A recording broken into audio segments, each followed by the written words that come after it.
गरीब पिछड़ा का बेटा को आवाज़ को पूरे दुनिया तक सुनाने के लिए, इसलिए विशेष तौर पे आपको धन्यवाद देता हूँ मैं। साथ ही जो कल तक हमारे विधायक थे उनको भी शुभकामना देते हैं कि वो कल तक हमारे साथ थे, वो फिर अपने निर्णय बदले हैं, वो जहाँ पे भी गए हैं उनको शुभकामना है। उसके साथ साथ भारतीय जनता पार्टी को भी शुभकामना देते हैं कि 74 विधायक बनाने में सनत मोल्ला का योगदान था और हम लोगों ने मिलकर उनके 74 विधायक बनाए, और उसके बावजूद भी बिहार में 2 नंबर की पार्टी बनी, और उसके बाद हमारे 3 विधायक मिलाने के बाद वो अभी 77 हो गए और बिहार का 1 नंबर का पार्टी हो गए, बड़ी पार्टी बन गए। जो पार्टी देश का, दुनिया का सबसे बड़ा पार्टी, वो पार्टी कहीं ना कहीं एक अति पिछड़ा का बेटा, मल्ला के बेटा के सहयोग से 74 पहुंचे और 74 से 77 पहुंचे।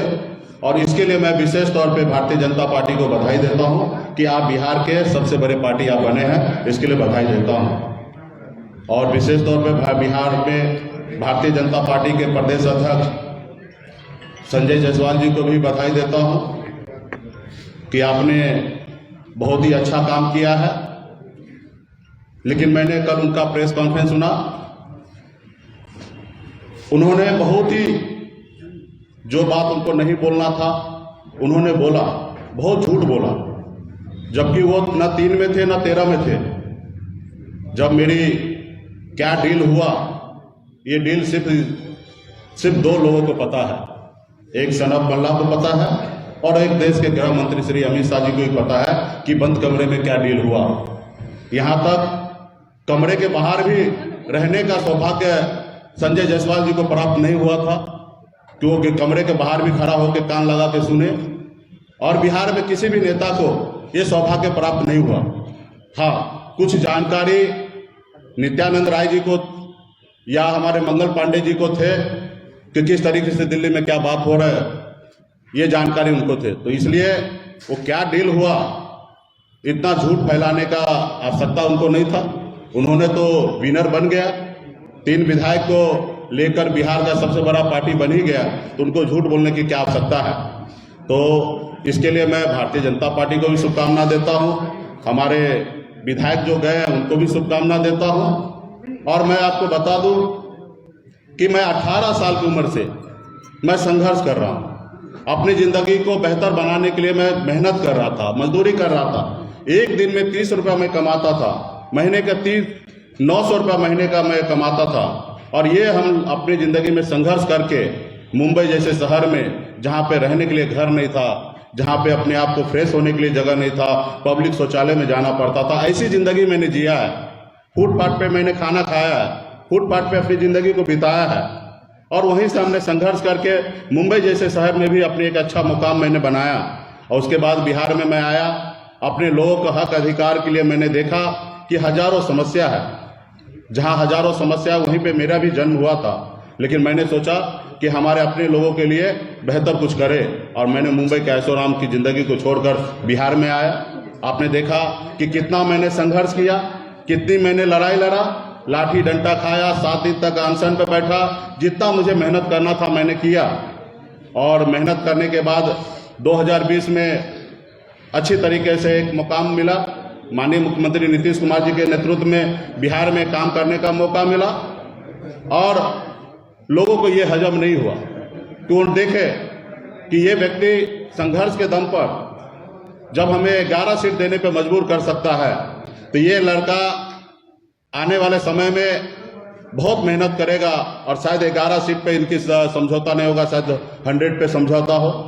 तो उन्होंने ये देखा कि इसको कैसे रोका जाए, तो उन्होंने रोकने का काम किया है। और हम तो कुछ भी हाथ में नहीं था, जीरो में था, संघर्ष करना मैंने सीखा, और संघर्ष के बदौलत मैं यहाँ पे आया हूँ। क्या मैं अपने समाज के लिए आरक्षण मांग रहा हूँ, मैं गुनाह कर रहा हूँ? क्या मैं अति पिछड़ा समाज को हक अधिकार दिलाना चाहता हूं? जितने उनकी संख्या है उतने मैं उनको आरक्षण दिलाना चाहता हूं, मैं क्या गुनाह कर रहा हूं? क्या मैं कर्पूरी ठाकुर जी का सपना पूरा करना चाहता हूं, क्या मैं गुनाह कर रहा हूं? क्या मैं चाह रहा हूं कि देश में जातिगत जनगणना हो? उसके लिए मैं क्या गुनाह कर रहा हूं? तो मैं हर चीज में मुखर के अपनी बात को रखता था, मैं अपने काम को कर रहा था। लेकिन लोगों को लगा कि ये बड़ा हीरो हो जाएगा, काम करेंगे। कल ही हमने बेतिया में करबरा सरैया मन है 348 एकड़ का, जो 20 साल से विभाग प्रयास कर रहा था कि ये विभाग में ट्रांसफर हो जाए, लेकिन मैंने कल ही कैबिनेट से पास कराया और विभाग में हमने ट्रांसफर किया। वो मन में झील में कम से कम 10,000 परिवार का घर गुजर बसर हो सकता है, खास करके मछुआरा भाई का। तो मैं उनके लिए काम कर रहा हूँ। आज बिहार में 32,000 तालाब है, जिसमें से 15,000 तालाब से अधिक तालाब पे कब्जा हो चुका है, अतिक्रमण हो चुका है। मैं उसके लिए प्रयास हूँ, अलग से टीम बना के उसको मैं चाहता हूँ कि अतिक्रमण मुक्त कराऊं। तो लोगों को लगता है कि ये काम करने के बाद कहीं ना कहीं इस समुदाय में हीरो बन जाएंगे। तो इसलिए लोगों ने रोकने का काम किया है और मैं मजबूती से आगे बढ़ रहा हूँ। मेरी जिंदगी में तो बचपन से ही संघर्ष है। जो आज हुआ है, ऐसी बात नहीं था कि मुझे अंदाजा नहीं था, मुझे सब पता था कि मैं जो लड़ाई लड़ रहा हूँ उसमें कुछ भी हो सकता है। कुछ लोग चाहते हैं कि मैं ऐसा आदमी बना कर रखूं कि जिनको मैं बोलूं कि उठो तो उठेंगे, बोलूंगा बैठो तो बैठेंगे। तो ये पहले हुआ करता था किसी कालखंड में। समाज में कुछ ऐसे नेता था जिनको अपने आप पे भरोसा नहीं था, इसलिए वो ऐसा करते थे कि किसी के कहने पे सुनने पर उठते थे और बैठते थे। लेकिन आज मुझे भरोसा है कि बिहार ही नहीं, देश में लाखों करोड़ों निषाद का बेटा, पिछड़ा का बेटा, दलित का बेटा आज सन ऑफ मल्ला को जानने लगा। अब मैं भी इसलिए मैं कहता हूं गर्व से कि मैं सन ऑफ मल्ला हूं, पूरे देश में निषाद का बेटा हूं, उनके हक अधिकार के लिए लड़ाई लड़ता रहूंगा। आखिरी सांस तक मैं अपने लोगों के लिए लड़ाई लड़ते रहूंगा। आप सबको पता है कि अगर मैं उनकी बात मान लेता तो शायद ये नहीं होता। आज हमने बोचहा में चुनाव लड़ने का निर्णय लिया। आप सबको पता है कि गठबंधन में वो सीट हमारा था। जब सीट अगर हमारे स्वर्गीय विधायक जी का निधन हुआ तो निश्चित तौर पर वो सीट खाली हुआ और उसका पहला अधिकार वीआईपी का होना था, लेकिन उन्होंने नहीं किया। उन्होंने अपने मन से अपने प्रत्याशी का नाम का घोषणा कर दिया और आपने देखा कि 4 महीना उनके पार्टी के लोग किस तरीके से बेइज्जत करते रहे, उनके सांसद किस तरीके से अभद्र बात करते रहे। मैं सुनते रहा क्योंकि मुझे वहां पे चुनाव लड़ना था। आज हमें लोग टारगेट कर रहे हैं कि आप उत्तर प्रदेश में चुनाव लड़े, देश के प्रधानमंत्री जी को लेके विरोध किए। तो भैया आप बताइए, मेरा जो हक अधिकार है वो मैं किससे मांगूंगा? मैं अमेरिका में जाके मांगू या मैं राहुल गांधी जी से मांगू? देश के प्रधानमंत्री नरेंद्र मोदी जी हैं, उनको लगता है कि वो प्रधानमंत्री जी उनके हैं, लेकिन उनको ये नहीं पता है कि देश के प्रधानमंत्री जी पूरे 140 करोड़ देश का जनता का प्रधानमंत्री है और हमारे भी प्रधानमंत्री हैं। और हम अपने प्रधानमंत्री से अगर जो हमने सोचा था, जो हमारे समाज का हक अधिकार है, वो हम उनसे नहीं मांगे तो किनसे मांगे? आज बंगाल में निषाद को आरक्षण मिल रहा है, दिल्ली में आरक्षण मिल रहा है, लेकिन बिहार में या उत्तर प्रदेश झारखंड में नहीं मिल रहा। तो ये सवाल मैं किनसे करूंगा? आज उनसे मैं मांगने का काम किया तो उनको लगता है कि ये गलत किया। आज उत्तर प्रदेश में तो जेडीयू भी चुनाव लड़े, लेकिन उनके सामने में तो आपने कुछ नहीं बात रखा। लेकिन मुकेश सहनी को आपने टारगेट किया, मुकेश सहनी को आपने कमजोर करने का कोशिश किया है। तो खैर, आपका जो निर्णय था आपने लिया है। अभी हमें बिहार में बिहार के जनता के लिए, लोगों के लिए काम करने का मौका मिला है। मैं काम करते रहूंगा और आगे बढ़ते रहूंगा। जब तक मेरे शरीर में सांस रहेगा तब तक मैं अपने समाज के हक अधिकार के लिए, अति पिछड़ा के लिए लड़ाई लड़ते रहूंगा। किसी के सामने में कभी नहीं झुकूंगा, चाहे दुनिया का कोई भी ताकत क्यों ना हो। हाँ, कंधे से कंधे मिला के चल सकता हूँ। अगर 4 बात अगर आपका मानता हूँ तो 4 बात आपको हमारा भी मानना पड़ेगा। अगर आप अगर कहेंगे कि मैं शहंशाह हूँ तो मैं इस दुनिया में, इस धरती पर किसी को शहंशाह मानने के लिए तैयार नहीं हूँ कि आप चाहे वो जो कर सकते हैं, आप स्वतंत्र हैं वो सब चीज़ करने के लिए। तो इसलिए आज जो हुआ है ये कोई बड़ा घटना नहीं है, ये सामान्य घटना है। ये संसार में हमेशा होते रहा।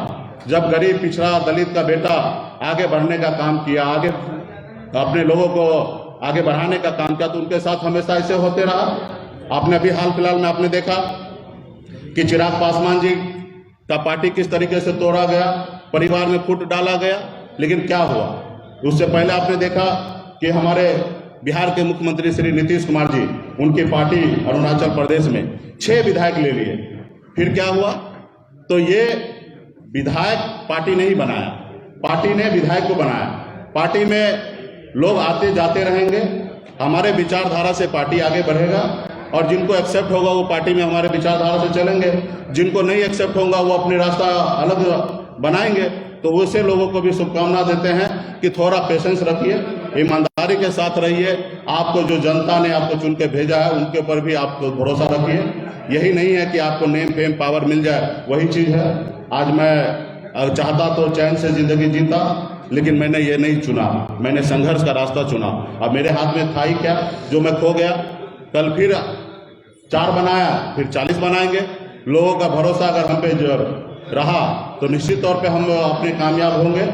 हमसे जुड़े रहने के लिए हमारे YouTube चैनल को सब्सक्राइब करें और नई वीडियो की नोटिफिकेशन के लिए बेल आइकॉन को दबाएं। अगर आप ये वीडियो Facebook पर देख रहे हैं तो लाइक जरूर करें और ज्यादा से ज्यादा शेयर करें। धन्यवाद।